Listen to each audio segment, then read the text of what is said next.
দেখো বন্ধুরা, এখানে জামাই তার বউকে পাত্তাই দিচ্ছে না। তার বউ তাকে কথা শোনাচ্ছে, বিভিন্ন কথা বলছে, কিন্তু তার জামাই তার কোনো খোঁজই নাই। তার জামাই তারে পাত্তাই দিতেছে না, তারে কোনো গুনতেছে না, তার কথা শুনতেছে না, খালি হ্যাঁ হ্যাঁ না না করতেছে। ওইদিকে ওর বাচ্চার কথাও শুনতেছে না।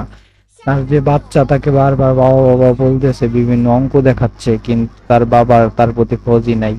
তার বউ তাকে নতুন জামা পরে দেখাচ্ছে, কিন্তু তার বউ কোনো প্রশংসা করছে না। তার বউ বারবার তার উপর রাগ হয়ে যাচ্ছে, কিন্তু সে অন্য কাজ করে যাচ্ছে, বারবার টিভি দেখে যাচ্ছে।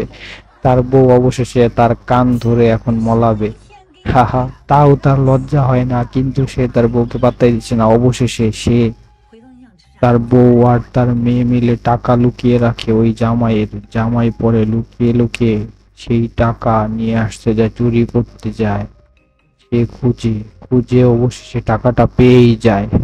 টাকা পেয়ে সে ভীষণ খুশি। টাকা পেয়ে সে দ্রুত পালিয়ে। এই বাবাটার জন্য একটা সাবস্ক্রাইব করে দাও।